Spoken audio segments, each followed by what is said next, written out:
आदरणीय पाटील सर, दोन्ही पाटील सर, साहित्य क्षेत्रामध्ये उपस्थित असणारे सर्व नामवंत साहित्यिक, उपस्थित सर्व रसिक श्रोते बंधू आणि भगिनी, माझा साहित्याशी संबंध नाही, कारण मगाशी फुटपाल सरांनी खूप छान सांगितलं की साहित्य निर्मितीला प्रतिभेची आवश्यकता असते आणि माझ्याकडे ती नाही, आणि तरीही मी इथं आलोय. त्याला कारण एक आहे, कारण माझ्या बायकोचं नाव प्रतिभा आणि ज्याच्या बायकोचं नाव प्रतिभा असतं ते देशाचं नेतृत्व करतात. मी तेही करत नाही. किरण ज्या वेळेला माझ्या समोर आला त्यावेळेला असं वाटलं की अरे या आक्रमणच करतोय का काय माझ्यावर, आणि इतका आग्रह होता की यायलाच पाहिजे. आणि मी त्याला सगळं विचारत होतो की गाव कुठलं तुझं, तू काय करतो, तू दुसरं बोलतच नव्हता, तो तुम्ही यायलाच पाहिजे एवढंच बोलत. म्हणजे ते काय हनुमंतानं तिथं काय क्रिया केली होती त्याच्यावर, आणि ती क्रिया घेऊनच माझ्यापर्यंत पोहोचला होता की काय माहिती.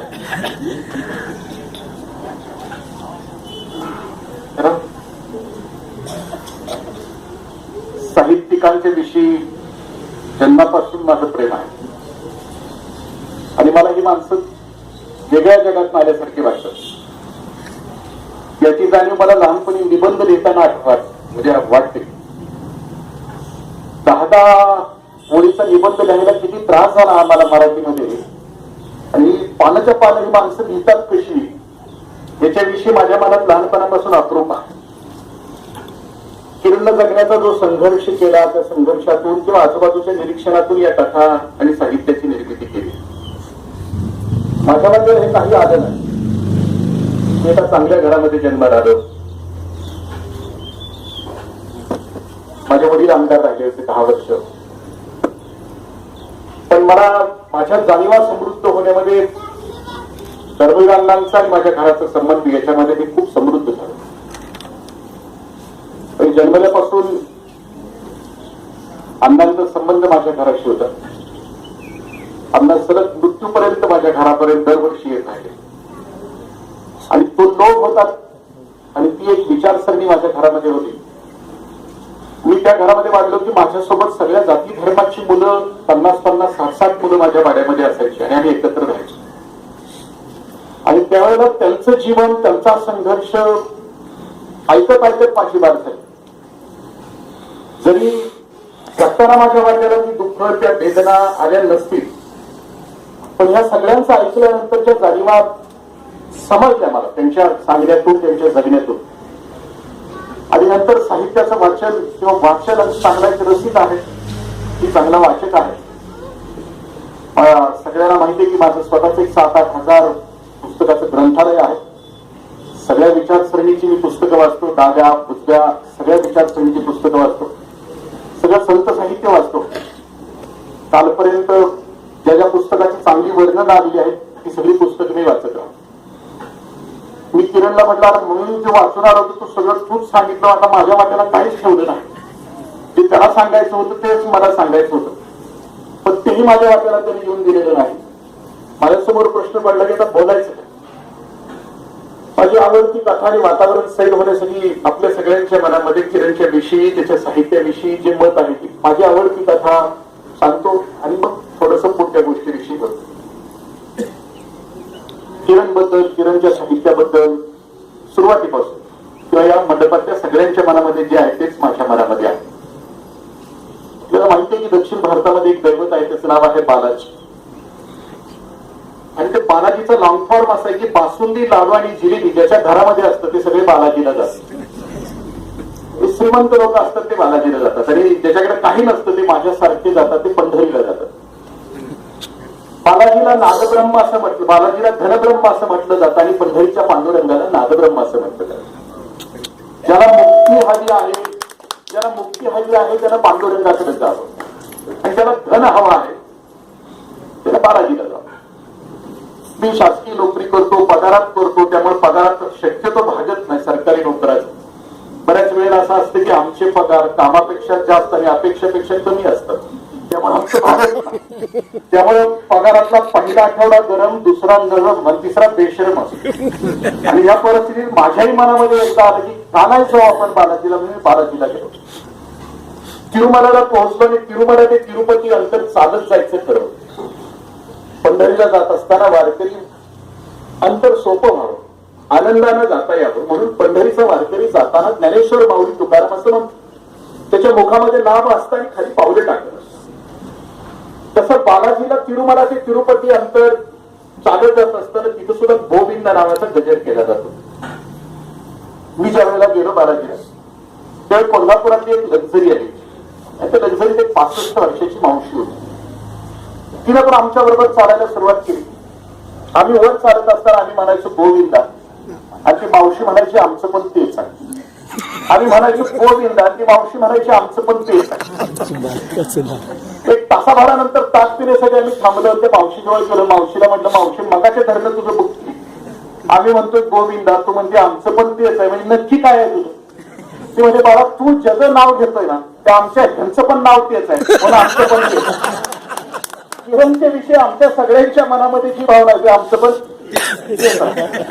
त्यामुळं त्याच्या साहित्याविषयी, नवनिर्मितीविषयी, विशेषतः दुसरं पुस्तक जे आहे हे कथा तर सोडूनच द्या. कथेच्या बाबतीमध्ये मी ज्या जिल्ह्यामध्ये जन्माला आलो तिथं चारुता सागरांच्या ग्रामीण कथा म्हणजे मी तर वाचल्या अफलातून आहेत. आणि त्याच्यावर नजर टाकल्यानंतर सुद्धा लक्षात येतं की किरण सुद्धा त्याच ताकदीनं पुढे येणार आहे.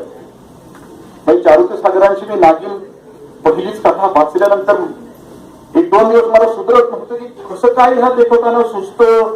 ते रान, रानाची ती नागिन, तो नाग, म्हणजे माझं बालपण माझ्या समोर येते. दुर्दैवानं जो गावगाडा बदललेला आणि बदललेल्या गावगाड्यामध्ये गावाची जी विस्कटलेली परिस्थिती झालेली आहे. 30, 35, 40 वर्षापूर्वीचा गावगाडा आणि आत्ताचा गावगाडा याच्यामध्ये जो फरक झाला म्हणजे जे समृद्ध ग्रामीण जीवन आम्ही जगलो ते आत्ताच्या लेकरांच्या वाट्याला नाही. म्हणजे मला आठवतं की माझ्या काळातला गावगाडा जर बघितला तर तिथं म्हणजे पाण्याची व्यवस्था शिंग्यापासून पाणी असायचं. तो आता इकडची परिस्थिती वेगळी आहे. मी दुष्काळातला आता माझ्याकडे बघितल्यानंतर वाटत नाही मी दुष्काळातला माझा पण दुष्काळातला तिकडे आमच्याकडे शिंक्यापर्यंत पाणी वाढायला असायचं. तेव्हा आता पाणी नसतं. आणि उन्हाळ्याच्या दिवसामध्ये गावं श्रीमंत कशी होती, गावातला प्रत्येक माणूस दिलदार कसा होता, सगळे एकमेकाशी कसे प्रेमाने जगत होते. बदल झालेच्या गावाविषयी सुरेश भटांचं एक काव्य ते असं म्हणतात की काल हे गाव संत आज का पकाल झाले असे. काही गावात लाल बोलू का पिवळं बोलू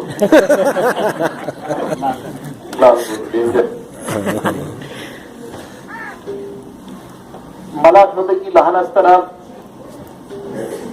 आंब्याचा सीझन आला. त्या आंब्याच्या सीझन मध्ये आम्ही प्रत्येकाच्या घरात जायचो. आंब्याच्या सीझन मध्ये आता गेलो तरी एकच आंबा 4 फुडी करून आमच्या पुढे ठेवते. इतके दरिद्री झाला होता. पण त्यावेळी कुठल्याही घरात निवांत सांची पारची वेळ घरात आया बहिणीला पण अजून कुकरची आठवण नाहीये, शिट्ट्या वाजत नाहीये. धाराची वेळ कोणाची झाली असली माहित नाही.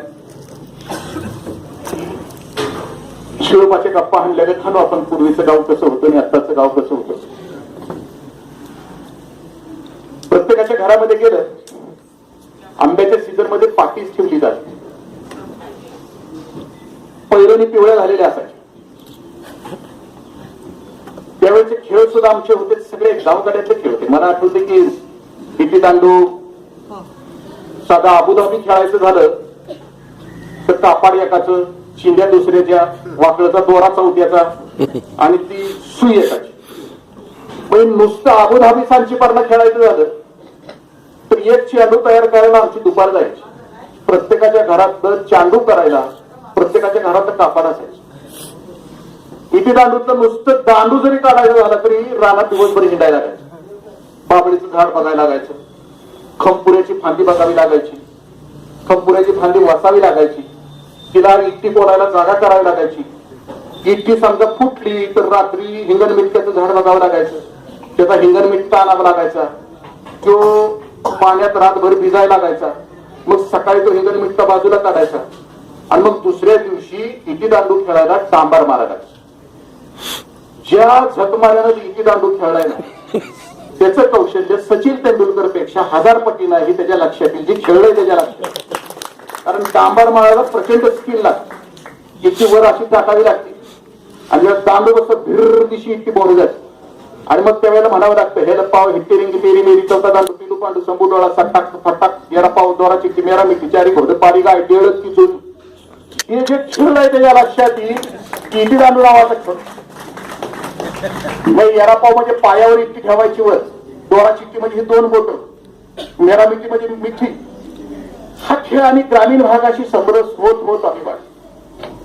त्यावेळेच्या सगळ्या कथा मी ह्या वाचत असताना सुद्धा. पण आज गाव बिघडलं. मी काल इलेक्शनच्या निकाला दिवशी दुपारी मी निघालो होतो, घराकडे निघालो होतो. त्यावेळेला मध्ये कुणाचं तरी ऑफिस आहे आणि त्याच्या पुढची 16, 17, 18 वर्षाची पोरं बघितली. या 60-70 वर्षामध्ये बिघडलेल्या गावगाड्यामध्ये जी विचित्र अवस्था, जी अवकाळा प्राप्त झाली ती कोणती आहे? मी 5 गोष्टी सांगत असतो की गावाच्या विकासासाठी 5 गोष्टींची आवश्यकता. किरणनं जो प्रयत्न प्रबोधनाचा केला त्या प्रबोधनामध्ये त्या दोन्ही मुलींचा लढा जो आहे त्या लढ्यापर्यंत मी येऊन पोहोचणार आहे. पण त्याच्या अगोदर गावगाडा ह्या 60-70 वर्षामध्ये जो बिघडला, गांधीजींची अपेक्षा जी होती गावगाड्यामध्ये की कमीत कमी सरकारचा हस्तक्षेप असला पाहिजे, गावातला प्रत्येक माणूस सुखाला नांदत असला पाहिजे. गावाची व्याख्या करत असताना गांधीजींनी अशी केली होती की sense of belonging and sense of oneness, एकासाठी सर्व आणि सर्वांसाठी एक, असं सगळ्यांनी जगावं. आणि ही भूमिका होती. फक्त गावामध्ये रॉकेल मीठ हेच फक्त बाहेरून आणलं जावं आणि सगळं गावातल्या शिवारामध्ये ते पिकलं जावं आणि त्याच्यावर गावगाडा चालावा. 60-70 वर्षामध्ये गावगाडा दिसतात. विस्कटलेल्या गावगाड्यामध्ये राजकारणानं अनेक लोकांची, म्हणजे आता तुम्ही ऐकले असतील, म्हणजे अनेक गोष्टी ऐकल्या असतील या त्याच्यामध्ये. मी 1च वर्ष माझ्या गावची इलेक्शन बिनविरोध केली. लोकांनी मला सांगितले की साहेब 60 तरी बोकडं वाचली त्या दिवशी. मी 60 तरी बोकडं वाचली. गावगाडा विस्कटलेल्या गावगाड्याच्या विषयी असं म्हटलं की गावात आता ह्या प्रकारची माणसं आली, अंगठ्याच्या प्रकारची माणसं आहेत गावामध्ये. ही कुठल्या प्रकारची माणसं आहेत? गावाच्या त्याला तुकडोजी महाराज असं म्हणतात की कच्चे त्याला गावाच्या कट्ट्यावर बसून अख्ख्या गावाची मापं काढणारी माणसं. कुसाळ कट्टा असं नाव दिलंय तुकडोजी महाराज. कुसाळ कट्ट्यावर बसणारी माणसं. म्हणजे किरणला जर इथून पुढे कथा आणखीन बीज पाहिजे असतील तर ज्या ज्या गावात कुसाळ कट्टा शिल्लक आहे त्याच्या नुसतं मागं जाऊन जरी बसून ऐकलं तर त्याला अख्ख्या गावाचं मापं तिथं तुला सगळी मिळतील. कथेची बीजेचे बीजे मिळून जातात. ह्या कुसाळ कट्ट्यामध्ये चालतं काय? अख्ख्या गावाची मापं काढल्याशिवाय ही जत्रा आपल्या घराकडे जातच नाही. कुणाची गाडी आली, कुणाच्या घरात पुढे थांबली, कोण कोण भेटलं, कुणी दरवाजा उघडला, कोण वाकलं होतं, हे सगळ्या गोष्टी त्या गरजेदारात तिथल्या कुसाळ कट्ट्यावर माहित असतात. तुम्ही माझ्या गावाला या, माझ्या गावाला कुसाळ कट्टा बरोबर पांडुरंगाच्या मंदिराच्या बाहेर, त्याच्या साक्षीनेच सगळा व्यवहार केले कित्येक वर्ष. 4 पात्र माझ्या गावचे. माझं वय आता 51-52 वर्ष आहे. गेले 35 वर्ष ज्या दगडावर ही 14 जण असते ना अजून त्याच दगडावर कावाडी बघा यांचा फोटो तिथंच निघणार. जसं पंढरीच्या पांडुरंगाचं पाय भक्तांनी टिकून टिकून त्यांचं पाय दिसले तसं माझ्या गावचा त्या कट्ट्यावरती 14 जण बसून बसून यांचं चिंतन. माझ्या पुढे चिंता हे 14 मेल्यानंतर आमच्या डोळ्याला सवय लागली ती ही पात्र गायब झाली तर आमच्या आयुष्याची पोकळी भरून कशी काढायची. मी विचार करतोय की आतापासूनच वर्गणी काढून त्यांचं पुतळं काढून ठेवावं, मरायच्या तिथं टिकवावं का. ही माणसं तिथे याला सगळं माहित. यांची प्रवृत्ती कोणती? भावाभावात भांडणं लागली की बाहेर राकेटचा डबा घेऊन उभा राहणार ही प्रवृत्ती. त्याला हा कुचाळ कट्टा. गावं बिघडली कोणी ही जत्रा ठरवते की गावचा सरपंच कोणी करायचं, सोसायटीचा चेअरमन कोणी करायचं हे ठरवतं. प्रचंड बुद्धिमत्ता त्याच्यावर. उगाच इथं एकमेकाकडे बघू नका, एखाद्याला राग येईल, उगाच संशय येईल. पुन्हा जाताना उगाच एकमेकाची माफक काढत जाण्यात काय अर्थ नाही. पण हे खरं आहे, हे ठरवतं कोणाला सरपंच. दुसरी ही गावातली आणखीन एक प्रवृत्ती आहे की ती किरण सारखी आहे की ह्या प्रवृत्तीला वाटते की माझ्या करणी कथरी आणि लेखरीनं माझ्या गावाचा उद्धार व्हावा, माझ्या सांगण्यानं माझ्या गावाचं नाव अवघ्या देशभरामध्ये जावं. याला म्हटलं की हा विद्वान म्हटलं. याला वाटतंय माझ्या गावातल्या कुठल्याही आई बहिणीच्या डोळ्यातून अश्रू जमिनीवर पडू नयेत असं त्याला वाटतं. प्रत्येक गावामध्ये एक ताकदीचा माणूस, एक ताकदीचा तरुण किंवा ज्याला आतून उसळून येतं की वाटतं जगामध्ये खूप सुख नांदावं, आनंद नांदावा, जगात सगळ्यात क्रौर्य संपावं, हिंसा संपावी, घृणा संपावी असं ज्याला वाटतं तो गावामध्ये आहे की त्याला विद्वान असं म्हटलं. हे बोट आहे विद्वान, त्याला ते वाटतं. तिसरा हा जो गावात आहे 80% गावातली माणसं आहेत गावात बिघडलेली आहे, त्यांना काय त्याने घेणं नाही, काय पाहुणं तसं तुम्ही म्हणाल तसं.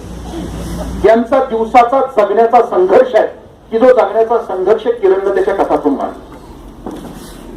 दिवसभर पोटाची खळगी भरली तरच संध्याकाळची खळगी भरायची, दिवसभर राबावं लागते. त्यांचा संघर्ष त्यानं घेतला. यांना यांच्या मताला फक्त 5 वर्षातून एकदा महत्व असतं. बाकीच्या वेळेला यांचा स्वभाव फक्त काय पाहुणं कसं तुम्ही म्हणाल तसं. 5 वर्ष यांना नांदावं लागतं आणि याच स्वभावानं नांदावं लागतं. 80% लोकांना ही गावाच्या बाहेर जाऊन राहणार चौथं कोण कोरडेशाला सुद्धा शेजारी नको, कालवनाला सुद्धा शेजारी नको. माझं गाव म्हणजे असं तसं गावाला नावं ठेवत अखंड आयुष्यभर जगणार आणि गावाच्या बाहेर जाऊन राहणार, वस्ती करून राहणार. आणि हे गावावरून बोबाळून टाकले. त्याच्या विरुद्ध अर्ज कर, त्याच्या विरुद्ध अर्ज कर, त्याची वाट लाव, त्याची वाट लाव, त्याचा इस्कूट कर, त्याचा इस्कूट कर. अख्खी म्हणजे ह्याच्या पायात साप सोड, त्याच्या पायात साप सोड. गावची भावकी नीट एकत्र ठेवायची. म्हणजे किरणच्या पुढच्या कादंबरीत हे पात्र जर आलं तर त्याला किरण दुसरीकडे शोधायची आवश्यकताच नाही. ठाई ठाई अगदी प्रत्येक भावकी ती एकदम येतात गिरसाला. पण गावगाडा नीट चालायचं असेल जिथं चालू आहे नीट, हे प्रबोधनाचं क्षेत्र आहे नाही, जिथं नीट गावगाडा चालू आहे. पारी पाड्याला एक सरपंच आहे चैत्राम पवार, 35-36 वर्षाचा सरपंच आहे, आदिवासी आहे. त्याने गावाच्या विकासाला जी सुरुवात केली की हा म्हणजे गावातली ह्या प्रवृत्तीची माणसं जर या प्रवृत्तीच्या माणसाला भेटली. आपण कधी इंटरनेट ज्यांना बोलायची सवय असेल, चैत्राम पवार नाव टाकलं तर त्याच्या कर्तबगारीचा इतिहास. त्या सरपंचानं अमेरिकेमध्ये युनोमध्ये भाषण केलं, इतक्या ताकदीनं त्याला गावाचा विकास केला. पण हे कधी शक्य आहे की ही जी कट्ट्यावर बसणारी माणसं आहेत ह्यांच्या टपुऱ्यात आलं की आता गावाचा इस्कोट लय झाला आपल्यामुळं, लई वाटतोळ झालं गावाचं, आडवाडवी जिरवाजिरवी करून लईच घाण. ह्याला ज्या वेळेला जाग येईल की लागा लई मेंदू वाईट कामासाठी वापरला आणि ह्याला ज्या वेळेला वाटेल की ह्याच्या संची द्यावं, त्यावेळेला असं चिन्ह तयार होतं, बदलाचं चिन्ह तयार होतं. ते काय भारत पेट्रोलियमचं चिन्ह नाही किंवा या 11वीतल्या परशाना आर्चीला केलेलं चिन्ह नाही. हे चिन्ह बदलाचं चिन्ह आहे, हे चिन्ह विकासाचं चिन्ह आहे. की ज्या वेळेला विद्वान माणूस, खूप चांगल्या हृदयाचा माणूस चुकीच्या दिशेनं बुद्धिमान असलेल्या माणसाच्या एकरूप होतो, त्यावेळेला बदलाचं सुरुवात होतो. ही दोघं एकत्र आली की ह्या दोघांचं लक्षात आलं की हे दोघांची ताकद एक झाली की 80% माणसांच्या लक्षात येतं की अरे हे गाव दिशा द्यायला लागलेत योग्य रीतीनं. गावगाडा चालवायचा असेल तर ह्या दोघांना कळालंय कसा चालवायचा. आता आपण यांच्यामध्ये येऊन बसायला पाहिजे. मग या 80% लोक यांच्या बरोबर येतात. बिनविरोध करताय ना आमचा पाठिंबा. तुम्ही काय आठवड्यात एकदा श्रमदान करणार आहे का? आम्ही तुमच्या बरोबर आहे. सांगूनपणासाठी 80% माणसं या दोघांच्या बरोबर येतात. त्याच्या पुढचं की गावाच्या बाहेर जाऊन राहिलं त्याच्या लक्षात येतं की आपल्या गावाचं नाव लई चांगलं घेत आहे. मंत्रालयात गेला शिवरे बाजारचं नाव घेतलं, रायगंज सिटीचं नाव घेतलं की उठून उभा राहतात अधिकारी.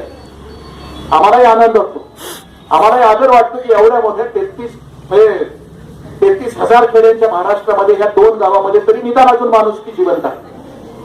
निदान चांगला आर्थिक विकास, मानसिक विकास, हृदयाचा विकास झालेली माणसं या गावामध्ये राहतात. त्या गावाला आदरानं त्यांना सन्मान करावा. उभी राहतो आम्ही माणसं येतो 2 गावात तरी कुठलंही काम आम्ही त्यांचं बाजूला टाकत नाही. ही जी गावाच्या बाहेर असलेली आहे त्यांनाही वाटतं की आपण इथे येऊन दिसतो.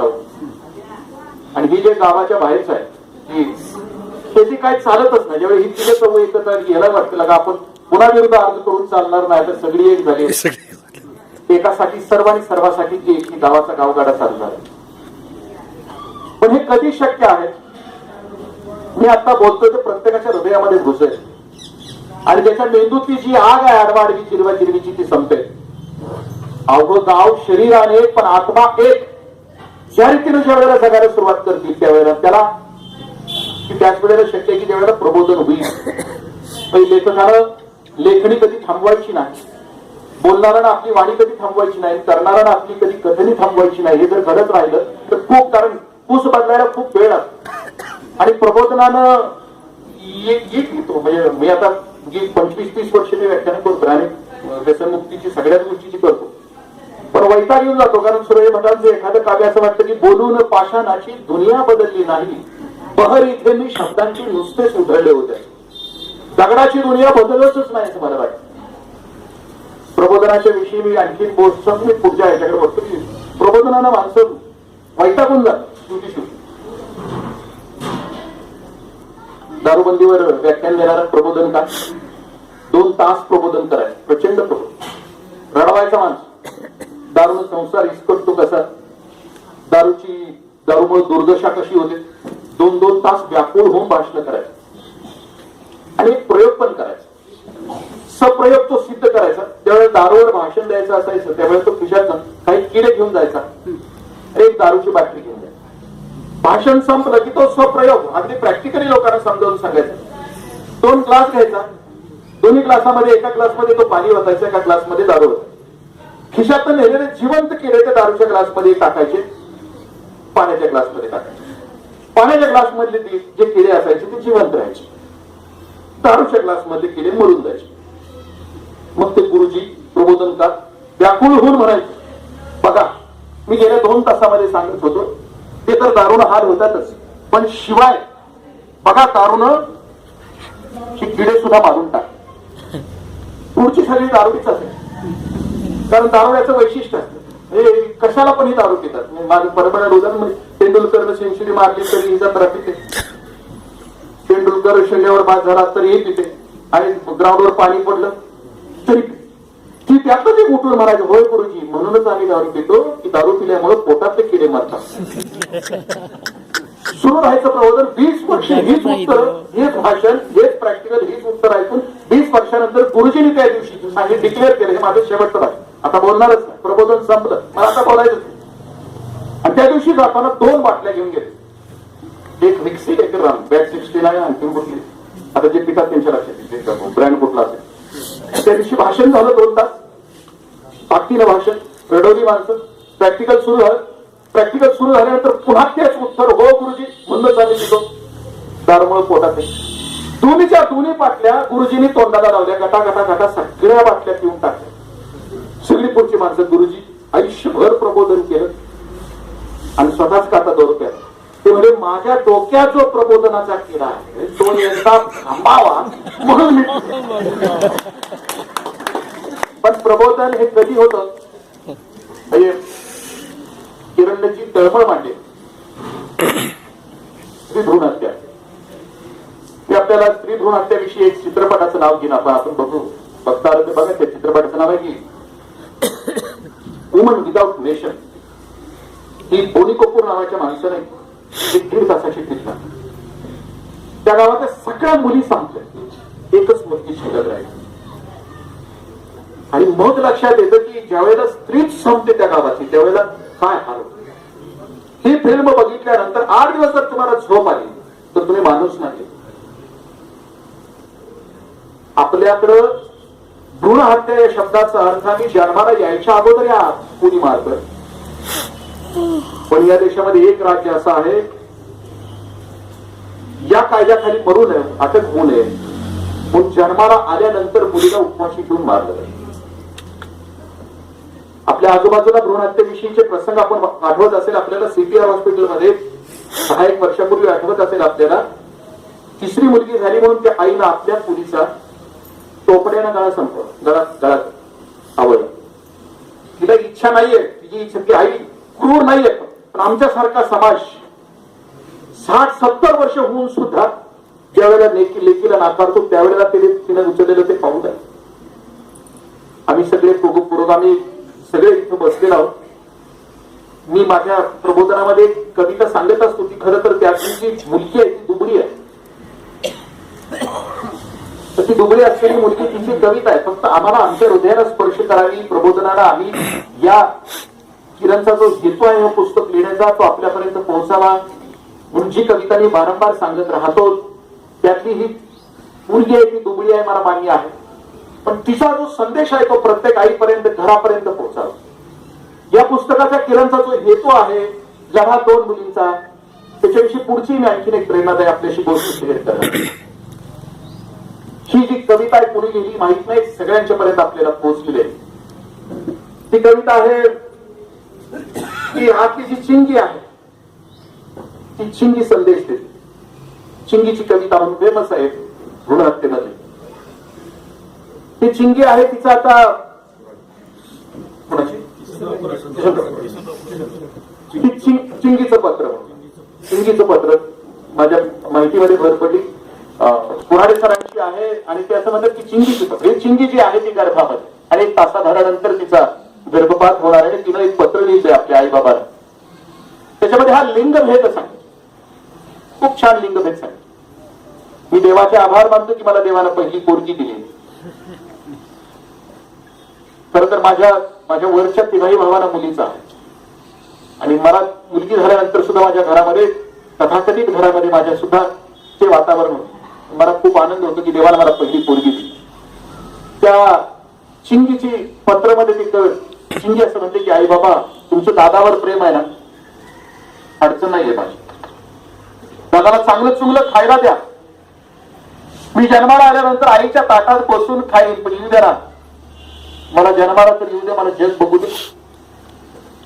दुसऱ्या परिषदामध्ये ती चिंगी असं म्हणते आई बाबा दादावर प्रेम आहे तुमचं, माझी अडचण नाही.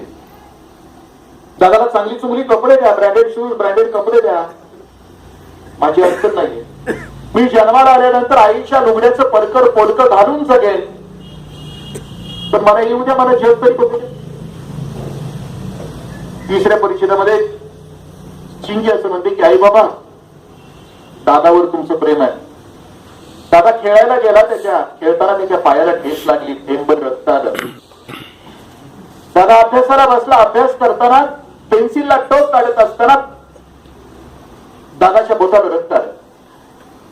आई बाबा दादाच्या हाताच्या आणि पायाच्या थेंबर रक्ताचं तुम्हाला सहन नाही होत, मग तुम्ही सांगा आई बाबा थोड्या वेळानंतर डॉक्टरांची जी धारदार हत्यार माझ्या शरीराच्या किरगाऱ्या करण्यासाठी जी आत येत आहे ते तुम्हाला कसं सहन होतं सांगा आई बाबा, मला येऊ द्या, मला जन्माला तर येऊ द्या, मला जग बघू द्या.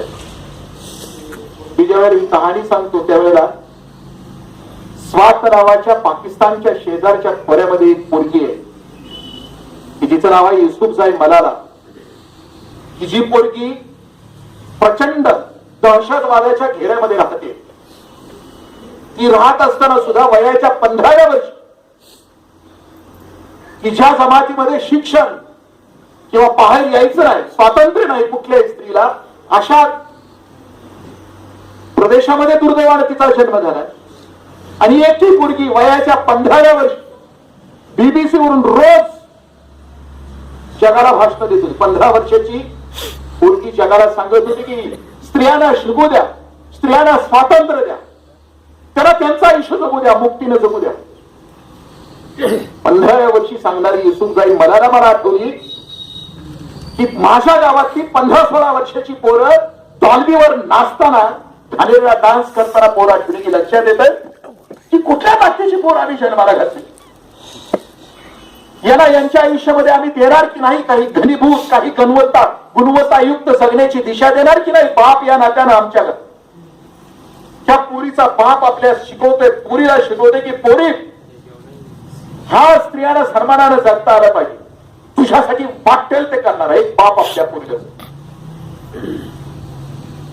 18व्या वर्षी पोरगी स्वातच्या खोऱ्यातून आपल्या 50 मैत्रिणी बरोबर प्रवास करते तिच्या स्कूलच्या गाडीतून. तालिबानी गाडी थांबवत आहेत, 2 अतिरेकी आत घुसतायत. सहन होत नाही तालिबान्यांना की स्त्रियांच्या शिक्षणाविषयी बोलणारी ही पोरगी, स्त्रियांच्या स्वातंत्र्याविषयी बोलणारी पोरगी कोण आहे. आणि त्यांना समजते की ती ह्या गाडीतून प्रवास करते आणि 2 तालिबानी उठतायत आणि आत घुसतायत. आणि ते विचारतायत की होई दिसतोच आहे. पुरीच्या लक्षात येते, 17 वर्षाच्या पुरीच्या लक्षात येते की मी जर उठले नाही तर 50 पोरींचा चुराडा होईल. ती पोरगी उठते येस आय एम निसटून जाईल आणि पुढच्या क्षणाला तिच्या मस्तकात गोळ्या घुसतात. ती जिवंत राहते. आणि गेल्या वर्षीचा शांततेचा नोबेल पुरस्कार वयाच्या 19व्या वर्षी या जगातल्या स्त्रीने जगला पाहिजे, स्त्रीने शिकला पाहिजे, स्त्रीने स्वातंत्र्य उपभोगलं पाहिजे, स्त्रीने सन्मानानं जगलं पाहिजे अशा पोरीला मिळतं. त्यावेळेला लक्षात येतं की आमच्या आजूबाजूला कोणत्या गोष्टीचं प्रबोधन, आमच्या भविष्यातली पिढी कोणती असावी, बाप पिढीनं पुढच्या पिढीला काय द्यावं आणि पुढच्या पिढीने ते कोणत्या ताकदीने जगावं, हे वातावरण जर आम्ही तयार नाही करू शकलो तर पुढच्या पिढीसाठी दुर्दैव आहे. मी माझ्या भाषणाचा समारोप अलीकडच्या 3-4 बातम्यानं करतोय. त्या 3-4 बातम्यामध्ये कुंपाल सरांनी मगाशी खूप त्यांच्या भाषणामध्ये एक वाक्य की नाती खूप फिकी होत चालली आहे, माणसातला जिव्हाळा संपत चाललाय, आमच्यामध्ये दऱ्या निर्माण झालेत वेगवेगळ्या विचाराच्या, वेगवेगळ्या आचाराच्या. त्या विचाराचा माणूस त्या विचाराच्या माणसाला दुरून बघतोय, त्या जातीचा, त्या धर्माचा. एकमेकापासून आम्ही दूर निघालो. ही तर गोष्ट आहेच, पण त्याच्या पलीकडे आणखीन 3-4 बातम्या ज्या अलीकडे पलीकडे घडल्या त्या 3-4 बातम्या मी आपल्याशी शेअर करतो. ज्यांना अख्खा आयुष्य श्रीमंत होण्यासाठी घालवलं त्या रेमंड्स कंपनीच्या मालकाचा सिंघानी याला त्याच्या पोरानं घरातून हाकलून दिलं आणि बापाला भाड्याच्या खोलीमध्ये ठेवायला. कुंपाल सरांच्याच विचाराचा धागा मी आपल्याशी शेअर करतो. दुसरी बातमी आपण वाचली असेल, मुंबईच्या खूप आलिशान फ्लॅट मध्ये 1.5 वर्षापूर्वी एका पोराची आई संपली, माती झाली तिची त्या फ्लॅट मध्ये. ह्या आईनं खूप धडपड करून ह्या पोराला शिकवल्याने पोरग शिकून इंजिनियर होऊन अमेरिकेमध्ये गेला आहे, अमेरिकेमध्ये स्थायिक झालं. आणि या तारख्यानं 1.5 वर्ष आईला बोलत नाहीये केलेलं, तू कशी आहेस, तू जगली आहेस का मेली आहेस. आणि 1.5 वर्षापूर्वी या पोराची आई खलास झाली आहे. आणि 2 महिन्यापूर्वी हे कार्यक्रम मुंबईला आलंय आणि आपला फ्लॅट उघडतोय त्यावेळेला त्याला दिसतं की माझ्या आईची माती झाली आहे. तिसरी घटना, मी ज्या वस्तीमध्ये राहतोय कोल्हापूरमध्ये, त्या वस्तीमध्ये 1000 फुटावर एका पोरानं आईचा खून केला. आपण वाचली बा, नुसतं खूनच नाही केला, आईचं काळीच त्यानं बाजूला काढलंय आणि आईचं काळीच त्यानं तिखट मीठ लावून खाल्लं. ती कहाणी कोल्हापूरची, मी ज्या कदमवाडीमध्ये राहतो तिथली, ती तुम्ही वाचली पण. आणि ही वाचली त्यावेळेला तुम्हाला एक कहाणी पण आठवली असेल त्यावेळेची, लहानपणीची. त्याचं तिच्यावर प्रेम होतं, तिचं त्याच्यावर प्रेम होतं. ती त्याला म्हणाली कितीही प्रेमाची, तो म्हणाला खूप. ती म्हणाली आईपेक्षा, तो म्हणाला हो. तू सिद्ध करशील, तो म्हणाला हो. कसं करू, ती म्हणाली आईचं काळीज आणून देशील, तो म्हणाला हो. धावत गेला, आईचं काळीज हातामध्ये घेतलं, मैत्रिणीला भेटण्यासाठी गतीनं तो निघाला, चौकामध्ये कोसळल्यानंतर हातातलं काळीज पुढच्या दगडावर आपटलं. दगडावर आपटलेल्या काळजानं लेकराला प्रश्न विचारला, लेकरा लागलं तर नाही, नाती पातळ होती का. आमच्याकडे सगळं आलं. त्या चला हवा येऊ द्या नावाच्या त्या कार्यक्रमामध्ये जॅकी श्रॉफ म्हटला, मी ज्यावेळेला हिरो नव्हतो त्यावेळेला 10 बाय 10च्या खोलीत राहत होतो आणि आईला ठसका जरी लागला तरी मी आई जवळ जाऊन आईची सेवा करू शकतो. मी हिरो झालो, खूप मोठा झालो, आईची खोली वेगळी झाली आणि त्या दिवशी रात्री 3 वाजता माझी आई पलीकडच्या खोलीमध्ये टाचा घासून संपून गेली. कदाचित मी जवळ राहत असतो तर आईला मी मदत करू शकलो. बदललेल्या काळामध्ये माणूस माणसाजवळ येणं, सगळं संपू दे भेद सारा. नव्या रूपानं माणूस जगायचं असेल तर माझी एकच अपेक्षा आहे की चांगुलपणाची चळवळ प्रत्येकाच्या हृदयातून प्रकट व्हायला पाहिजे. प्रत्येकानं आपली लेखणी, करणी, कथनी आणि वाणी, तुकडोजी महाराजांची खूप सुंदर ओवी आहे. तुझ्या श्रमास प्रतिष्ठा मिळव, सकळांचे लक्ष तुझकडे वळव, मानवतेचे तेज झळझळ, विश्वा माझी आयो. पण आम्ही सगळे असं जगलं पाहिजे की पुढच्या पिढीला जगण्याच्या लायकीचं वातावरण करून मग नेलं पाहिजे. खलील जिब्रान असं म्हणतो की माणूस नावाच्या जातीनं आपल्या अस्तित्वानं या पृथ्वीचा अंत पुढे ढकलायला हवा. माणूस नावाच्या जातीनं पुढच्या पिढीला जगण्याच्या लायकीचं वातावरण तयार करून मगच मरावं. सर्वांना त्यावेळेला जगण्याच्या लायकीची असतील माणसं. तुम्ही आम्ही स्वतःला आत डोकावून विचारा ना, आपल्या हृदयामध्ये असलेली हिंसा, घृणा, देश, मत्सर, अभिनिवेश, अनिर्णय, ह्याच्यातच आम्ही आमची लेकरं वाढवणार का? भविष्यातल्या पिढीला आम्हाला चांगलं काही देता येईल का, की ज्या चांगुलपणाच्या जीवावर आमची भविष्याची पिढी जगू शकेल? मला किरणचा अभिमान यासाठी आहे मी त्याच्यात त्या दिवशीचा त्याचा चेहरा बोलवताना त्याचा आग्रह मला मोडवला नाही. हे खरं आहे, मी सरकारी नोकरी करतो, खूप व्याप आहे, पण त्याची तळमळ बघितल्यानंतर मी इथपर्यंत आपल्यापर्यंत पोहोचू शकलो. आणि दुसरं एक कारण आहे की साहित्यिक हा माझा जिव्हाळ्याचा विषय. कोणताही असो, शब्दाची निर्मिती निसर्ग उगाच त्यांच्याकडून करून घेत नाही. माझ्या वयाला 52 वर्ष झाली, मी लिहिण्याचा खूप प्रयत्न केला, पण आम्हाला ते शब्द सापडत नाही. साहित्यिकाला जे शब्द सापडतात, मगाशी सरांनी सांगितलं, एकनाथ पाटील सरांनी सांगितलं, फुलपाळ सरांनी सांगितलं की आपल्या अनुभवाचं सार, आपल्या जगण्याचं सार, आमच्या आजूबाजूला घडणाऱ्या भावभावनांचं सगळ्या गोष्टी आपल्यापर्यंत पोहोचवण्याचा प्रयत्न ते शब्दातून करत राहतात. शब्दामध्ये प्रचंड ताकद आहे आणि ती ताकद निसर्ग उगाच कोणाला देत नाही, तो एखाद्यालाच देतो. आणि ती ताकद या छोट्याशा खेड्यामध्ये राहून सुद्धा किरणला दिली. त्याच्याकडून ही साहित्याची सेवा झाली. ही सेवा त्याच्याकडून खूप घडावी भविष्यामध्ये आणि त्याच्याकडून खूप साहित्याची निर्मिती व्हावी. या गावाचं नाव, या पंचकृषीचं नाव भविष्यामध्ये, किरणचं गाव कुठलं, पांगिर कोणाचं, एक 10-15 वर्षानंतर 100रावं पुस्तक का